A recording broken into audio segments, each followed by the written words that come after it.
ప్రణామ్. యోగా అనేది యుక్త వయస్కుల వాళ్ళకో లేదా చాలా ఎక్కువ ఫిట్నెస్ ఉండే వాళ్ళకో లేదా ఫ్లెక్సిబిలిటీ ఉన్న వాళ్ళకి అనే ఒక అపోహ ఉంది. అటువంటిది ఏం లేదు. 80 ఏళ్ళు వచ్చినా కూడా లేదా 90 ఏళ్ళ వయసు వాళ్ళు కూడా యోగాసనాలు చాలా అంటే అందులో కొంత మితం ఉండొచ్చేమో కానీ చాలా ప్రశాంతంగా చాలా బాగా చేసుకోవచ్చు. చూద్దామా అండి మరి ఎలా చేయొచ్చు. సో పెద్ద వయసు వచ్చినా కూడా ఎలా చేయొచ్చో కొన్ని కదలికలు ఆసనాలు చూద్దాం. మంచం మీద పడుకొని చేయొచ్చు. ఇప్పుడు వీరికంటే నాన్నగారు 83 ఏళ్ళు చాలా ఈజీగా చేయగలుగుతారు కాబట్టి ఫ్లోర్ మీదకి వచ్చి చేస్తారు. మీరు మంచం మీద పడుకునైనా చేయొచ్చు. ముందుగా ఈ పెరిఫెరల్స్కి సర్క్యులేషన్ ఈ వయసులో కొంచెం ఇబ్బంది ఎక్కువ ఉంటుంది. అందుకని వేళ్ళ నుంచి మొదలు పెడదాం. వేళ్ళని గట్టిగా నొక్కి పెట్టండి, కాలు వేళ్ళని మరలా వదిలేసేయండి. మనకి ఇక్కడి నుంచి తుంటి భాగం వరకు కూడా చాలా స్ట్రాంగ్గా ఉంటేనే తొందరగా ఈ వయసులో జారి పడడం కానీ లేదా పెల్విక్ బ్యాలెన్స్ కోల్పోయి తూలి పడటం కానీ ఇలాంటి ప్రమాదాలు జరగకుండా ఉంటాయి. గుడ్. ఇలా బిగించడం, వదిలిపెట్టేసేయటం. కరెక్ట్. నెక్స్ట్ యాంకిల్స్ చేయండి. ముందుకి శ్వాస తీసుకుంటూ వెనక్కి, శ్వాస వదిలిపెడుతూ ముందుకి, శ్వాస తీసుకుంటూ వెనక్కి. దీనివల్ల కీళ్ళు సవ్యంగా ఉన్నట్టయితే మీకు కంట్రోల్ ఉంటుంది. నడిచేటప్పుడు కానీ తిరిగేటప్పుడు కానీ చూసుకోండి. ముందుకి వెనక్కి. గుడ్. Next rotation. పడుకుని మీరు ఒకవేళ పెద్ద వయసు వాళ్ళు ఉండి లేదా కొన్ని కారణాల వల్ల మీరు ఎక్కువగా మంచానికే లేదా కుర్చీకే పరిమితం అయితే ఇలాంటి కదలికలు రోజులో 4 నుంచి 6 సార్లు చేయండి. మీకు ఉత్సాహంగా అనిపిస్తుంది, నిస్సత్వం అనిపించదు. రివర్స్ డైరెక్షన్, అపసవ్య దిశలో కూడా ఇది 10 సార్లు చేయొచ్చు. 10 సార్లు అటు 10 సార్లు ఇటు. మీరు గమనించినట్టయితే ఈ కదలికలు మీకు తుంటి ఎముక వరకు కూడా దాని యొక్క ప్రభావం ఉంటుంది. తుంటి ఎముక ఫ్రీగా ఉంటే నడుము కూడా కంట్రోల్లో ఉంటుంది. ఇప్పుడు 2 కాళ్ళు దూరం పెట్టి బటన్ వేలు మధ్యకి మళ్ళా దూరానికి శ్వాస తీసుకుంటూ శ్వాస వదిలిపెడుతూ, శ్వాస తీసుకుంటూ బయటికి, శ్వాస వదిలిపెడుతూ మధ్యలోకి. ఈ విధంగా కూడా 10 నుంచి 15 సార్లు చేయొచ్చు. తదుపరి కాలు మడిచి వదిలేయటం. కుడి కాలుతో మొదలు పెట్టండి. మడవడం, వదిలేయటం. ఇది కూడా మీకు మోకాళ్ళు అలానే తుంటి ఈ 2 కూడా ఫ్రీగా ఉండడానికి ఉపయోగపడుతుంది ఈ కదలిక. మీరు ఎక్కువసేపు మీకు విశ్రాంతి ఉంది లేదా సెడెంటరీ లైఫ్ స్టైల్ అయితే మాత్రం తప్పనిసరిగా ఇవి చేయండి. అలానే ఎడమ కాలు 10 నుంచి 15 సార్లు చేయొచ్చు. మీరు ఎత్తి పెట్టలేకపోతే అలా స్లైడింగ్ లాగా జాబ్ చేసుకుంటూ ముందుకి మళ్ళా పరుపు మీదనే మీరు లాక్కుంటూ వెనక్కి కూడా చేయొచ్చు. ఇప్పుడు చేతులతో ఎలా చేయొచ్చో చూద్దాము. శ్వాస తీసుకుంటూ వెనక్కి, మీకు భుజాలు ఎంతవరకు వెనక్కి వెళ్ళగలుగుతాయో అంతవరకు తీసుకోండి. శ్వాస వదిలిపెడుతూ ముందుకి, శ్వాస తీసుకుంటూ వెనక్కి. ఇవన్నీ చేస్తున్నప్పుడు తల కింద సపోర్ట్ అవసరం అనుకుంటే చాలా చిన్న తలగడ పెట్టుకోండి, ఎత్తు ఎక్కువ పెట్టుకోవద్దు. శ్వాస తీసుకుంటూ వెనక్కి, శ్వాస వదిలిపెడుతూ ముందుకి. ఇప్పుడు పక్క నుంచి చూద్దాం ఎలా చేయాలో. శ్వాస తీసుకుంటూ పక్కలకి, శ్వాస వదిలిపెడుతూ మధ్యలోకి. ఇలా శ్వాసని కదలికల్ని కలిపి చేయడం వల్ల మీకు తొందరగా ఆయాసం రాదు, రొప్పు రాదు. మీరు ఎక్కువ ఒకవేళ శారీరక శ్రమ పడినా కూడా మీరు తొందరగా అలసిపోకుండా ఉండగలుగుతారు. గుడ్. శ్వాస తీసుకుంటూ బయటికి, శ్వాస వదిలిపెడుతూ మధ్యలోకి. ఇప్పుడు చిన్న ఆసనాలు చూద్దాం. మర్కటాసన్.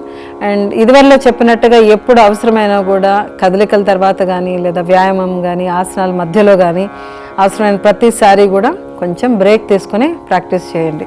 ఇప్పుడు మర్కటాసనం. 2 కాళ్ళు దగ్గరకు పెట్టుకుని చేతుల్ని కొంచెం దూరం పట్టుకుని అవసరమైతే మీరు మంచం అంచుల్ని ఇలా పట్టుకోవచ్చు.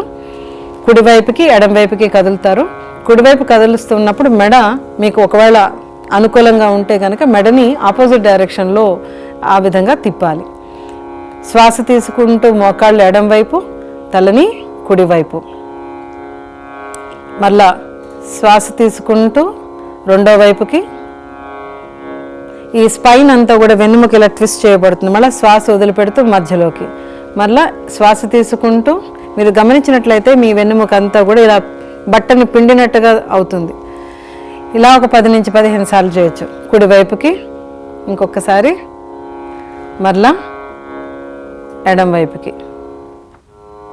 వెన్నుముక్కని ఇలా తిప్పినట్టయితే మనలో అలసత్వం అనిపిస్తున్నా, మందంగా అనిపిస్తున్నా కూడా చాలా తొందరగా రిలాక్స్ అవ్వచ్చు. అలానే శారీరక శ్రమ ఎక్కువ ఉండే వాళ్ళు కూడా ఎప్పుడు అవసరమైనా కూడా, లేదా బరువైన పనులు చేశారు, ఎప్పుడు అవసరమైనా మంచం మీదుగా ఒక్కసారి ఇలా పడుకుని నడుము కనుక ట్విస్ట్ చేస్తే అలసిపోయిన నడుముకి చాలా తొందరగా విశ్రాంతి అనిపిస్తుంది. మళ్ళీ ఉత్సాహంగా పనులు చేసుకోగలుగుతారు. ఇప్పుడు ఉత్థాన పాదాసనం చూద్దాం. 2 కాళ్ళు దగ్గరగా పెట్టుకొని ముందుగా కుడి కాలుతోటి మొదలు పెడతాం. ఎంతవరకు రాగలిగితే అంతవరకు పైకి ఎత్తి ఉంచుతాం. ఈ ఉత్థాన పాదాసనం చాలా ఈజీగా చేసుకోవచ్చు. ఒకవేళ మీకు ఇలా కష్టం అనిపిస్తే ఒక కుర్చీని కూడా సపోర్ట్ చేసుకుని కుర్చీ మీద కాలు పెట్టించవచ్చు. మీరు ఉత్థాన పాదాసనం చేస్తున్నప్పుడు ఎప్పుడు కూడా కుడి కాలుతో మొదలు పెట్టాలి. కుడి కాలు 4-5 సార్లు అయిన తర్వాతనే ఎడమ కాలుకు వెళ్ళాలి. ఇప్పుడు ఇందులో చిన్న వేరియేషన్ చూద్దాం. ఈ కాలు మడత పెట్టి ఉంచండి. మీకు ఒకవేళ ఇలా లేపడం కష్టం అనిపిస్తే ఒక కాలు మడత పెట్టి పైకి ఎత్తి మళ్ళీ కిందకి దించుతారు. మళ్ళీ ఇదే కాలు 4-5 సార్లు చేస్తారు. దీనివల్ల మీకు తుంటి ప్రదేశం ఈజ్ అవుతుంది, మీరు సులభంగా పైకి ఎత్తగలుగుతారు. ఆ కాలు ఆసనం ఉండటం వల్ల నడుము కూడా శ్రమ అనిపించదు. ఒకవేళ మీకు నడుము నొప్పి ఉంటే కనుక ఈ వేరియేషన్లో ఉత్థాన పాదాసనం చాలా ఈజీగా చేయగలుగుతారు. ఇప్పుడు ఈ కాలు మడత పెట్టి రెండో కాలుతో చేయండి. ఈ కాలు మడత పెట్టి ఉంచండి. ఈ కాలుతోటి స్ట్రైట్గా ఉత్థాన పాదాసనం. ఉత్థాన పాదాసనం బెనిఫిట్స్, కాలు నుంచి చెడు రక్తం చక్కగా మీకు వెనక్కి ఈజీగా చేరవేయబడుతుంది. వెరికోజ్ వెయిన్స్ ఉన్న వాళ్ళకి మంచిది. జీర్ణశక్తిని పెంపొందింపజేస్తుంది. నడుము నొప్పి కూడా తొందరగా ఈజ్ అవ్వడానికి. బట్ సివియర్ ఏమైనా డిస్క్ ఇష్యూస్ ఉంటే మాత్రం మీరు ఎక్స్పర్ట్ని కలిసిన తర్వాతనే ఎలాంటి ఆసనాలు చేయాలో తెలుసుకుని ప్రాక్టీస్ చేయండి. మెల్లిగా కాలు కిందకి దించేసేయండి. రెండో కాలు కూడా దించేసేయండి. కొద్దిసేపు ప్రశాంతంగా దీర్ఘశ్వాసలు తీసుకుని వదిలిపెడుతూ ఉండండి. Next pose Setu Bandhasana. కాలు 2 దగ్గరకు తీసుకొని నడుము లిఫ్ట్ చేస్తారు.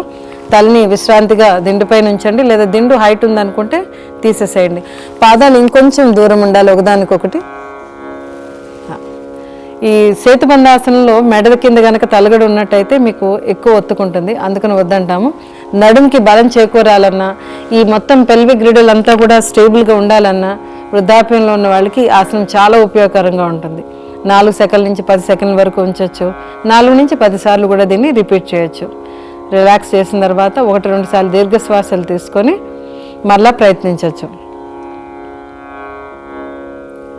రిలాక్స్. ఇప్పుడు శవాసనంలోకి వచ్చేసేయండి. గుడ్. చూసారు కదా మంచం మీద పడుకుని కూడా ఎంత ఈజీగా చేయొచ్చో, చేసి చూడండి. చూసారు కదా ఎంత ఈజీగా పడుకొని ఎంత వయసు వాళ్ళైనా చేయొచ్చు. ఇలా చేయడం వల్ల రాత్రి బాగా నిద్ర పడుతుంది, ఒంటికి చక్కని అలసట ఉంటుంది, జీర్ణశక్తి పెరుగవుతుంది, ఆకలి బాగుంటుంది. మీరు చేసి చూడండి. నాకు 70 వయసు వచ్చింది, 80 వయసు వచ్చింది అని అనుకోకుండా చేసి చూడండి. చాలా సింపుల్గా ఉన్నాయి కదా, మీరు ప్రయత్నించి చూడండి, అప్పుడే మీకు అర్థమవుతుంది. స్వతంత్ర భక్తి యూట్యూబ్ ఛానల్ ని సపోర్ట్ చేయండి. మీకు ఈ వీడియో నచ్చితే లైక్ చేయండి, మీ స్నేహితులకు శ్రేయోభిలాషులకు షేర్ చేయండి, మీ అభిప్రాయాలను కామెంట్ చేయండి. సబ్స్క్రైబ్ చేయడం మాత్రం మర్చిపోకండి. స్వతంత్ర భక్తి YouTube channel. Please like, share and subscribe.